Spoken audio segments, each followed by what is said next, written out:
mengatakan, saya beribadah di gereja ini, tetapi saya tidak merasakan jemahan Tuhan.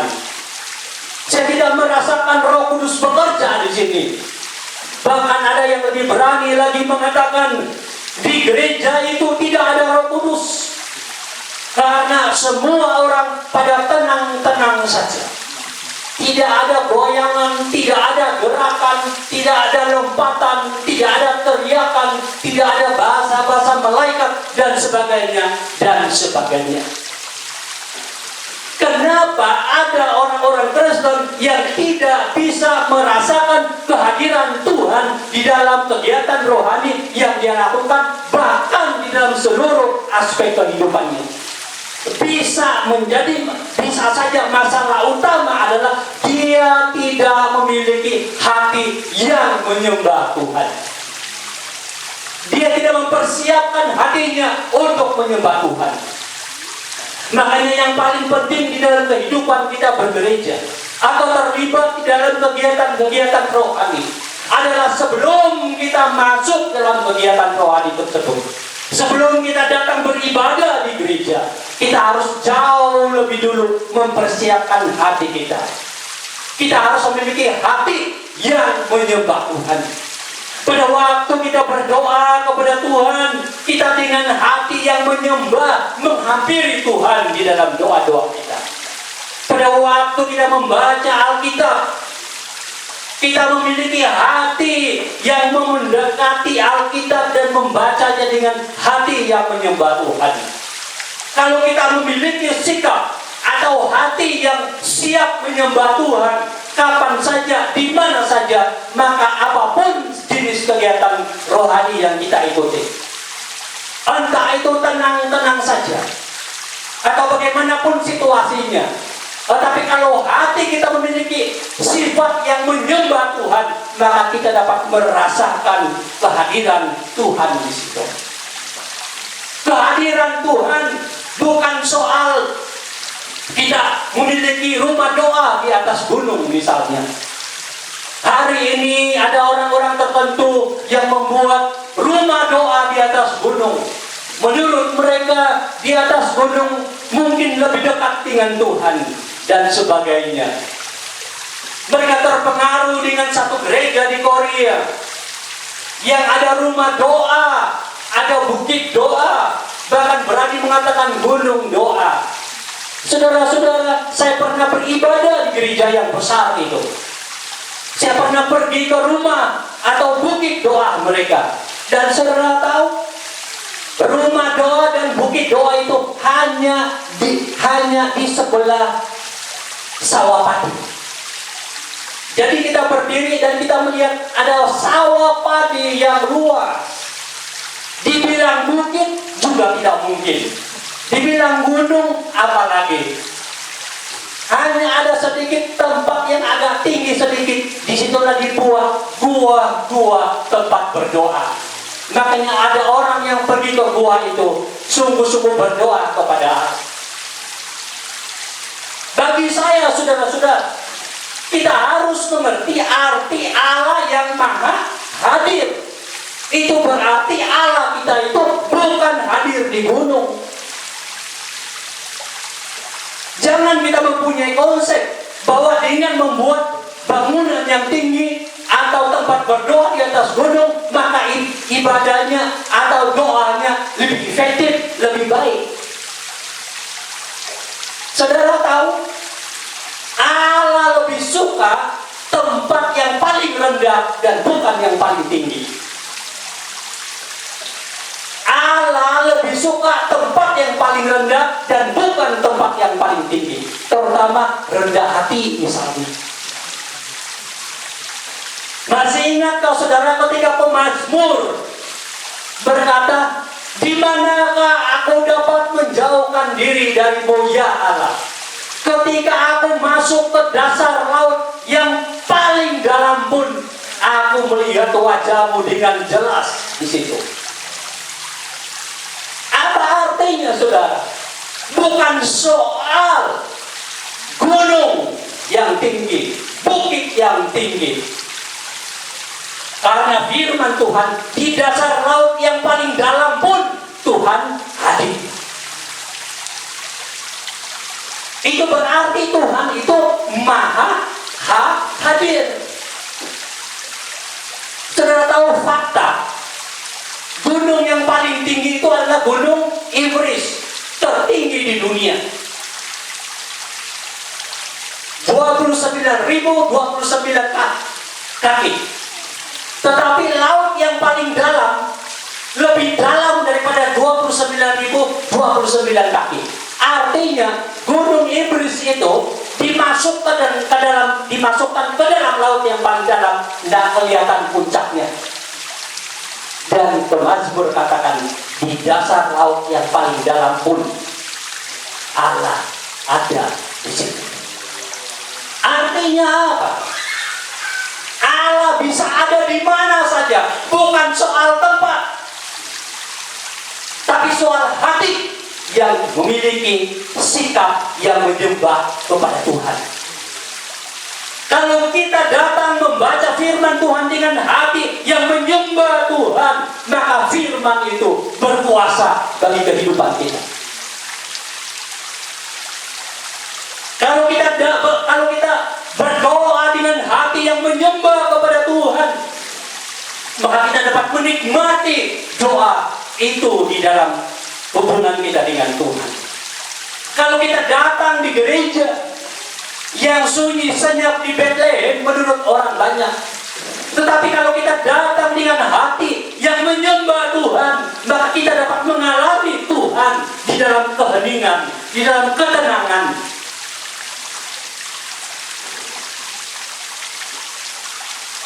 Allah hadir di dalam hati yang tenang. Allah dapat kita alami di dalam hati kita ketika kita memiliki hati yang menyembah Tuhan. Jadi di dalam apapun aspek kehidupan kita, terutama dalam kegiatan-kegiatan rohani atau dalam apapun, biarlah kita memiliki hati yang menyembah Tuhan. Siapkan hati kita di hadapan Tuhan dan milikilah hati untuk menyembah Tuhan. Maka kita akan alami apa artinya kehadiran Tuhan bagi kehidupan kita. Iman yang benar di hadapan Tuhan, ciri-cirinya adalah ia mengakui Yesus sebagai Tuhan di dalam kehidupannya dan sebagai Tuhan di dalam semua aspek kehidupannya. Ia memiliki hati yang menyembah Tuhan Yesus. Bukan tubuhnya saja yang menyembah, tapi jauh di dalam adalah hatinya yang tunduk kepada Allah. Dan yang ketiga, ciri-ciri dari orang yang memiliki iman yang benar di hadapan Tuhan adalah ia menerima kedaulatan Tuhan Yesus bagi hidupnya. Kita melihat orang yang sakit kusta ini, sesudah dia datang kepada Yesus karena dia tahu Yesus adalah Tuhan, sesudah dia menyembah Yesus sebagai Tuhan bagi hidupnya, kemudian di dalam doa ia berkata demikian, Tuhan, jika Tuhan mau, Tuhan dapat mentahirkan aku. Tuhan, jika Tuhan mau, Tuhan dapat mentahirkan aku. Ini adalah satu doa yang berbentuk permohonan. Ini adalah satu doa yang memiliki iman yang besar. Karena orang yang sakit kusta ini tahu betul bahwa Tuhan itu berdaulat. Dia bertindak sesuai dengan kemauannya, sesuai dengan kesukaannya. Atau seperti lagu yang mengatakan suka-sukamu Tuhan. Itu artinya. Apa artinya berdaulat, saudara-saudara? Berdaulat artinya adalah seperti ini. Negara Indonesia adalah negara yang berdaulat. Negara ini bisa membuat hukumnya sendiri. sesuai dengan kebijakan pemimpin-pemimpin negara. Itu berdaulat. Tapi kalau Amerika datang ke Indonesia, lalu Obama berbicara dengan SBY dan memberikan saran-saran khusus, dan SBY bilang, wah ini masuk akal, dan ini saya pikir bagus. Lalu dia laksanakan apa yang diberikan atau pandangan-pandangan yang diberikan oleh Obama. Itu berarti apa? Negara ini bukan lagi berdaulat, karena ada pihak lain yang mempengaruhi negara ini supaya membuat keputusan tertentu. Jadi berdaulat itu tidak perlu menerima nasihat atau pendapat dari orang lain. Artinya, kalau kita katakan kita menerima kedaulatan Yesus bagi hidup kita, itu berarti Yesus itu punya hak sepenuhnya untuk membuat keputusan yang terbaik bagi hidup kita. Dia tidak perlu dinasihati oleh malaikat. Dia tidak perlu dinasihati oleh hamba-hamba Tuhan senior. Dia tidak perlu dinasihati oleh orang-orang Kristen. Dia dapat membuat keputusannya sendiri tanpa mendengar nasihat kita atau siapapun untuk mengurus dan mengatur hidup kita.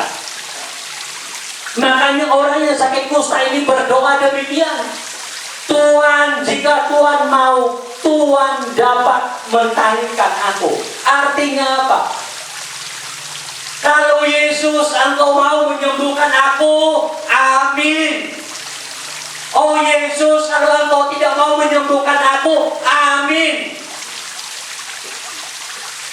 Karena dia tahu kedaulatan itu adalah di dalam diri Yesus, milik Yesus, dan dia tidak bisa pengaruhi Yesus untuk membuat keputusan. Tapi pada hari ini saudara-saudara, hamba-hamba Tuhan, ngatur Tuhan, nasihati Tuhan. Satu waktu ketika saya melayani di Bandung, dan saya tidur-tiduran sambil mendengar radio Kristen, dan ada satu pendeta yang berkhotbah demikian. Saudara-saudara, saya berjanji dan percaya bahwa Tuhan akan memberkati keluargamu, memberkati hidupmu hari ini. Kalau engkau tidak diberkati, aku akan naik ke surga dan aku akan gugah Tuhan. Sampai saya bangun dari tempat tidur saudara, dan saya bilang, aduh, orang ini lebih besar dari Tuhan, lebih berkuasa dari Tuhan. Ini adalah pandangan teologi yang benar-benar salah. Tapi kita juga tidak sadari saudara-saudara di dalam kehidupan kita. Kita yang mengatur Tuhan. Kita minta Tuhan memberkati kita, demikian kita atur. Tuhan beri aku satu mobil, jenisnya ini, Penta, warnanya putih, keluaran tahun berapa, dan tanggal berapa dan bulan berapa saya harus memilikinya, dan pakai embel-embel lagi dalam nama Yesus, amin. Jadi nama Yesus itu semacam surat sakti. Saudara tahu surat sakti bukan? Apapun urusan yang sulit, kalau ada surat sakti beres. Tapi ujung-ujungnya nggak jujur, nggak qualified.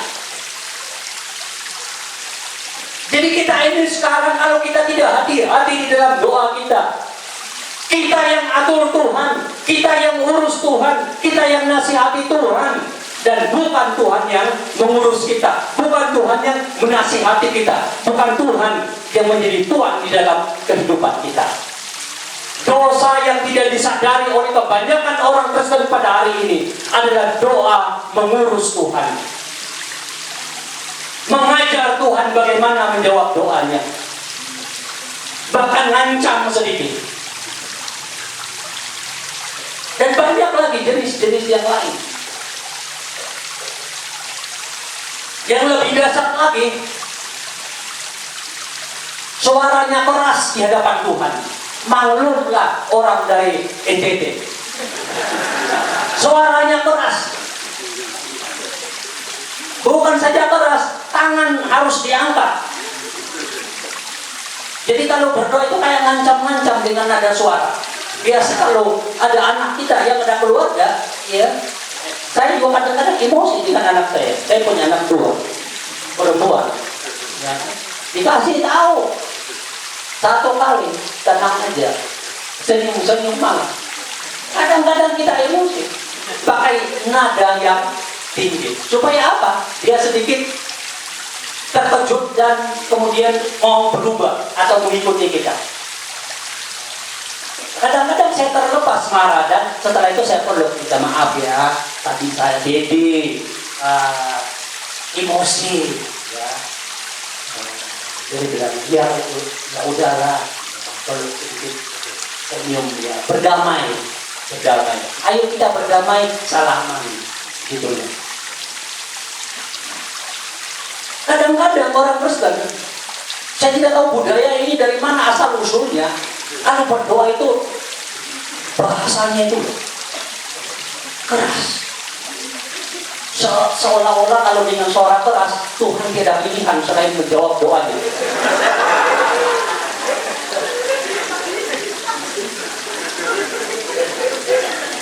Kalau dia tidak sadar, maksudnya ada yang ini dosa yang tidak disadari atau yang bahaya lagi. Dia sadar bahwa dengan kuatnya suara Tuhan pasti menolong, apalagi kalau orang yang sakit. Enggak. Tegas suaranya itu.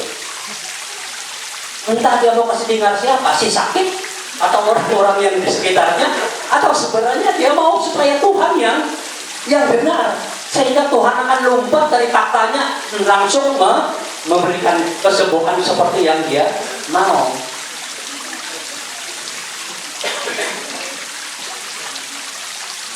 Jadi kita itu menggugat kedaulatan Tuhan dengan nada suara yang tinggi. Lah kenapa harus begitu? Tuhan itu kan maha tahu. Jangankan kita berdoa yang dengan nada suara yang lembut, tanpa suara pun Tuhan tahu apa yang ada di dalam hati kita. Pada saat hati kita yang paling dalam berdoa kepada Tuhan,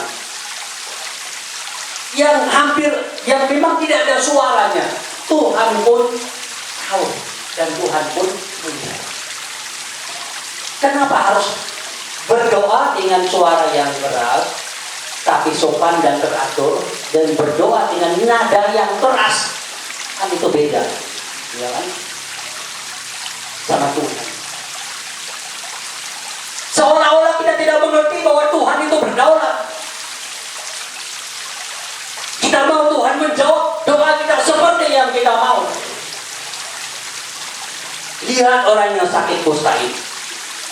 Tuhan, jika Tuhan mau, Tuhan dapat melahirkan aku. Artinya apa? Yesus, kalau engkau menyembuhkan aku, terima kasih. Kalau engkau tidak mau menyembuhkan aku, terima kasih. Tidak apa-apa, saya tidak tersinggung. Karena Tuhan itu ya, kalau kita perhatikan, Tuhan itu adalah editor yang paling hebat dari kehidupan kita. Editor itu kan kalau kita berikan naskah, editor itu kan memeriksa dan memperbaiki supaya dia lebih menjadi satu naskah yang bagus, yang indah, yang sempurna menurut editor. Begitu juga kalau kita persembahkan hidup kita kepada Tuhan, memang di dalam kehidupan kita ada pengalaman indah, ada pengalaman pahit, ada pengalaman penderitaan, tapi Tuhan akan mengeditnya satu persatu, sehingga yang bahasa yang kurang bagus pun atau hidup yang kurang bagus pun, yang ada penderitaannya akan dibuat, diedit menjadi kebaikan kita. Alkitab bilang apa? Segala sesuatu tuh bekerja bagi kebaikan siapa? Kita, orang-orang percaya. Tapi kita tidak. Kita itu hanya mau terima yang baik-baik saja. tidak berani menerima yang tidak baik. Makanya doa kita itu mengancam,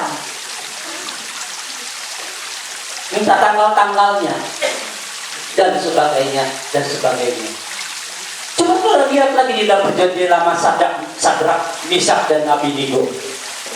Dan kalau mereka disuruh untuk menyembah patung raja kali yang terakhir, raja bilang kali yang terakhirlah, buat pilihanmu sekarang, sembah raja ini, patung raja ini.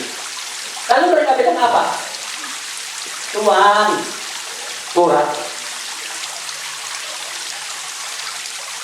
kalaupun engkau hukum aku masuk ke dalam perapian itu, dan Tuhan tidak mau tolong saya, tidak apa-apa, aku tetap percaya kepada Tuhan.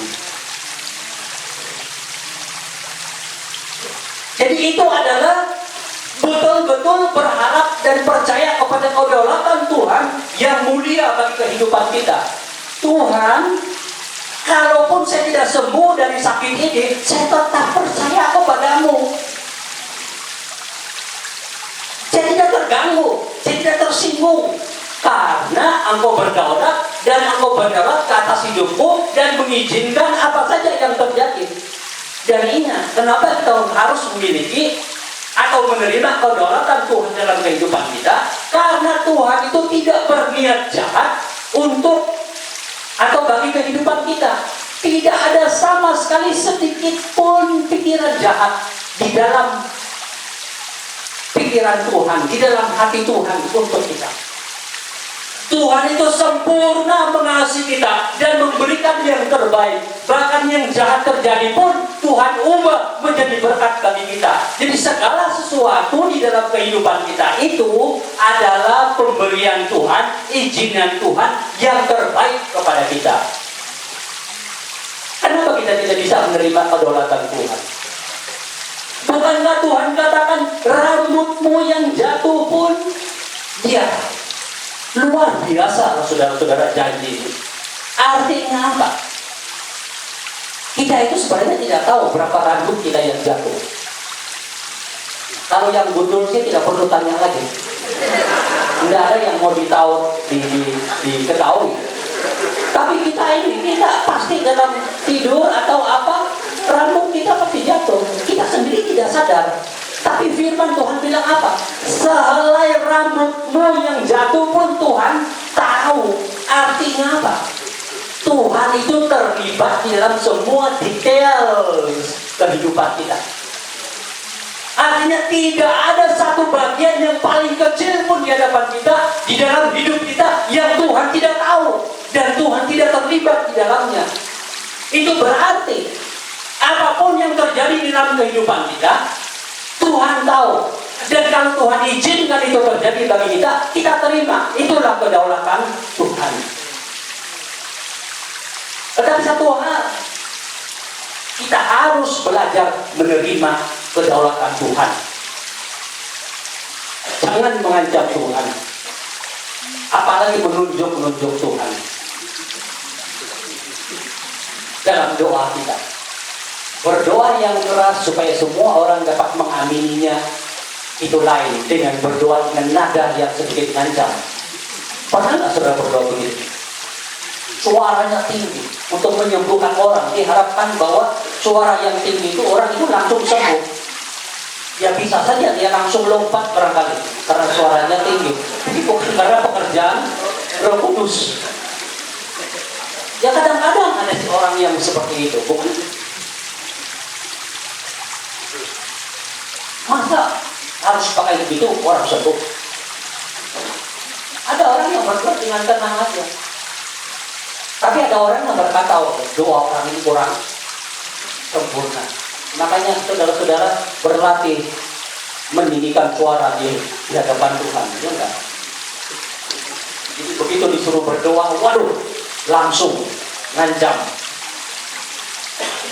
Nah, saudara-saudara sekalian, apapun yang terjadi di dalam kehidupan kita pasti ada maksud Tuhan, dan Tuhan berikan yang terbaik bagi kita, dan Tuhan izinkan sesuatu yang mungkin kita tidak bisa terima, tetapi di baliknya itu ada maksud Tuhan yang sempurna.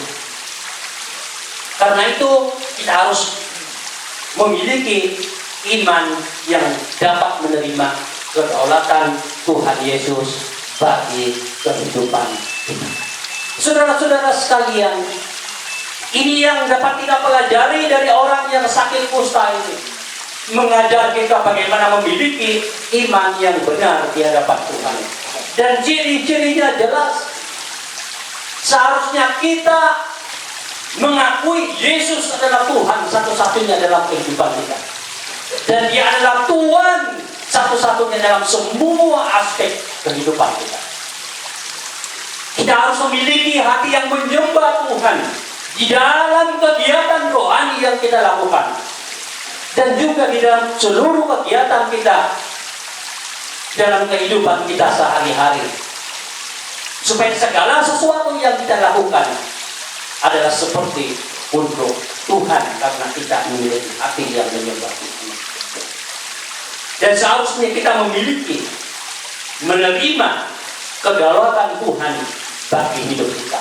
Entah apapun yang terjadi di dalam kehidupan kita, kita belajar menerima bahwa Tuhan selalu memberikan yang terbaik. Menyimpulkan semua ini, saudara-saudara, apa yang saya sudah jelaskan ini hanya dapat dialami oleh orang yang memiliki hubungan pribadi dengan Tuhan Yesus. Kalau kita hanya memiliki hubungan dengan agama, kita tidak akan mengalami apa yang sungguh-sungguh firman Tuhan ajarkan kepada kita. Dan malam hari ini, dimanapun saudara berada, kalau saudara merasakan hati saudara, saudara tidak yakin Yesus ada di dalam diri saudara, saudara tidak tahu Yesus ada di dalam hati saudara, malam ini saya mengajak saudara untuk meneguhkan lagi kehadiran Yesus di dalam hati saudara melalui satu doa yang sederhana. Dan doa ini adalah doa untuk menerima Yesus, supaya saudara sadar bahwa sungguh Yesus telah hadir di dalam kehidupan saudara. Mari kita menundukkan kepala di hadapan Tuhan.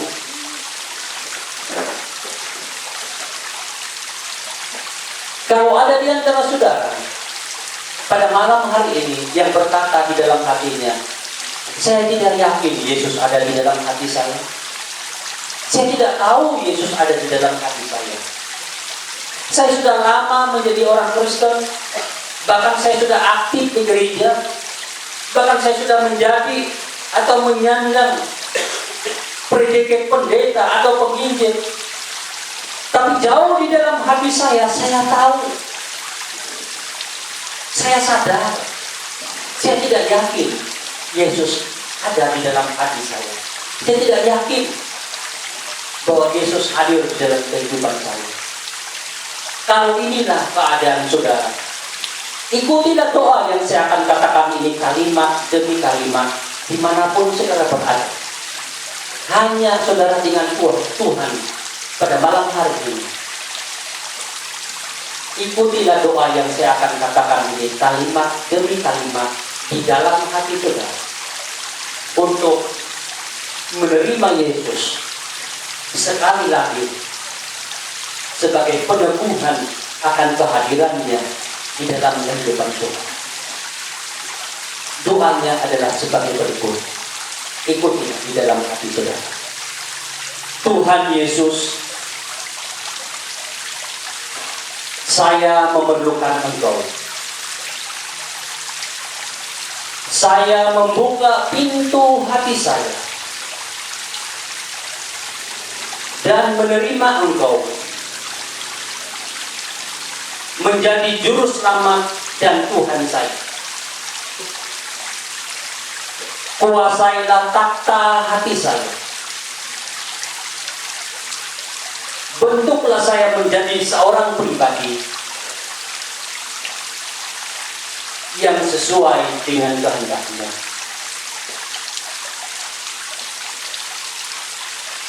Amin.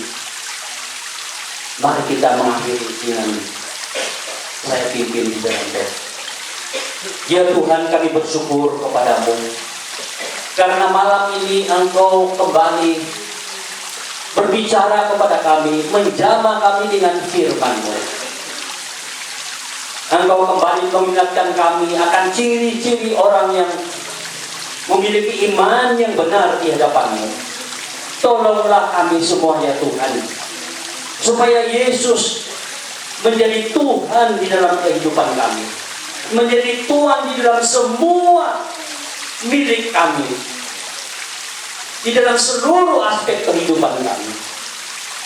Tolonglah kami ya Tuhan, supaya kami melakukan semua kegiatan rohani, bahkan apapun kegiatan di dalam seluruh aspek kehidupan kami melakukannya dengan hati yang menyembah Engkau.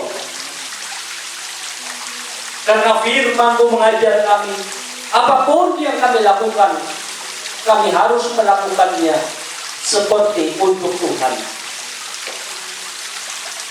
Ya Tuhan, berikanlah kami hati yang dapat menerima kedaulatan-Mu di dalam kehidupan kami.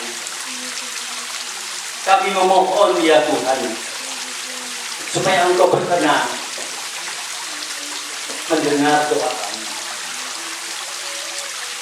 Supaya ya Tuhan, hidup kami hari lepas hari, bukan saja kami menjalankan kehidupan rutinitas kami sebagai orang Kristen, sebagai hamba Tuhan, tetapi kami sadar sesadar-sadarnya bahwa sesungguhnya Engkau hadir di dalam kehidupan kami dan di dalam pekerjaan kami. Kami memohon ya Tuhan kepadamu, kiranya Engkau berkenan menolong kami dengan kuat kuasa Roh-Mu yang kudus, supaya hidup kami sungguh-sungguh hidup yang benar, yang berkenan di hati-Mu. Terima kasih ya Tuhan, Engkau mendengar dan Engkau memberkati kami malam hari ini. Dalam nama Yesus, Tuhan yang sudah berbicara kepada kami sudah berdoa. Amin. Tuhan memberkati kita semua.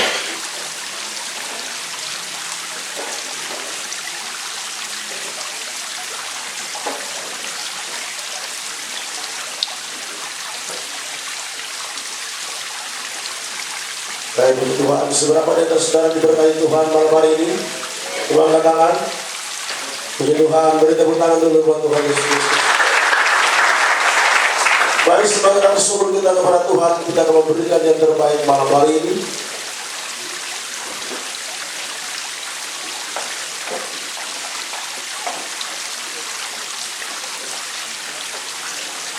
Sebelumnya mari kita berdoa. Ya Tuhan, kami sedang memberikan persembahan pada malam hari ini. Selalu kita bersyukur kami atas lawatan Tuhan lewat taburan firman Tuhan malam ini. Demi nama Yesus Kristus, persembahan yang hidup, kami berdoa dan mengucap syukur. Amin. Mari mengiringi persembahan kita naikkan pujian yang mengatakan langit dan bumi, pujilah Tuhan.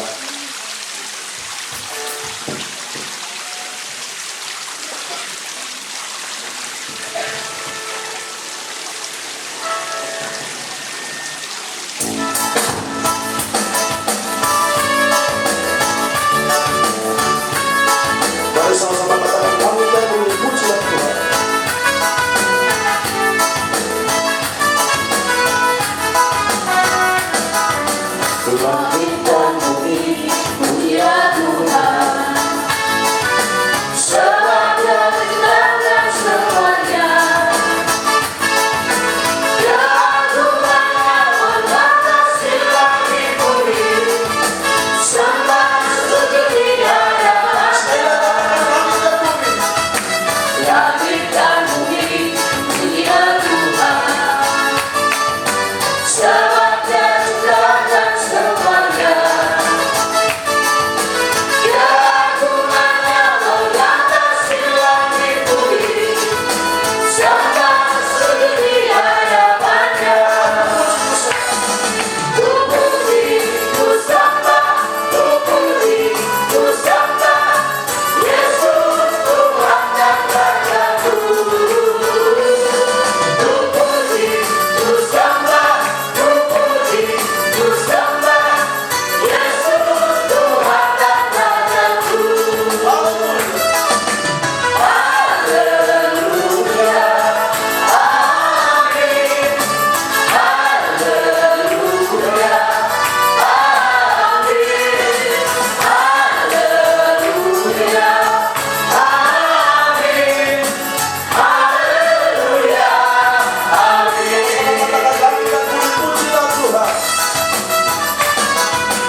khususnya berkati Tamar, setiap saudara yang telah mendukung pekerjaan Tuhan untuk pemberian malam hari.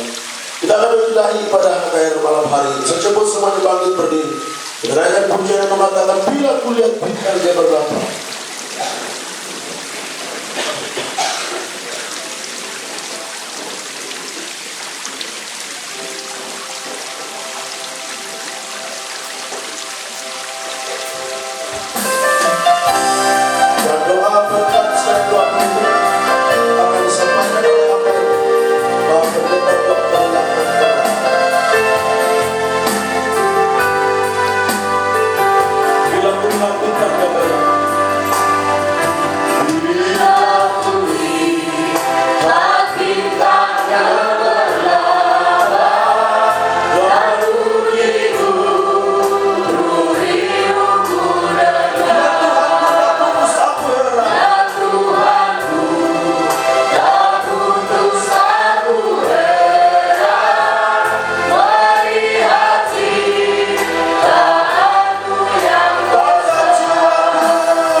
Betapa mulianya nama-Mu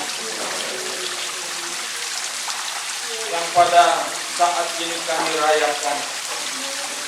Kalau kami melihat segala sesuatu, langit ciptaan-Mu, pengalaman dalam keseharian, bahkan ibadah pada malam ini, kami tahu Tuhan sudah melawat kami dengan penuh berkat-Mu.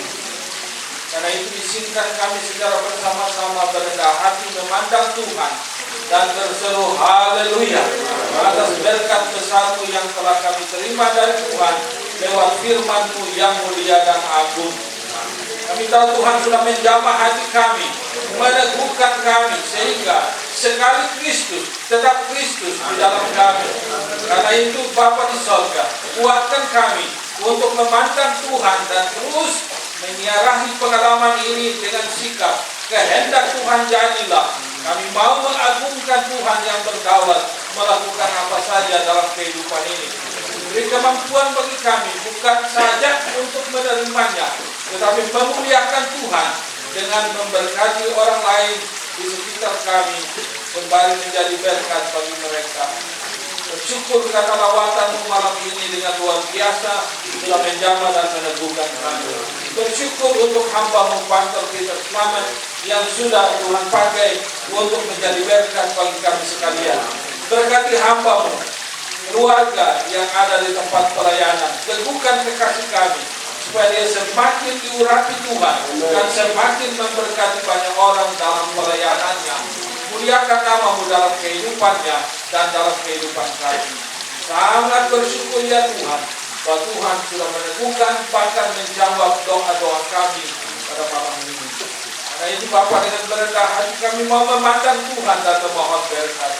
Kekasih-kekasih Tuhan, arahkanlah matamu kepada Allah kita, pulanglah dengan sejahtera, dan bawalah serta berkat Tuhan yang telah Ia karuniakan kepada kita, menjadilah berkat kepada Ia mengutus kita. Karena itu, bukalah hatimu, tanda tanganmu, dan terimalah berkat Tuhan.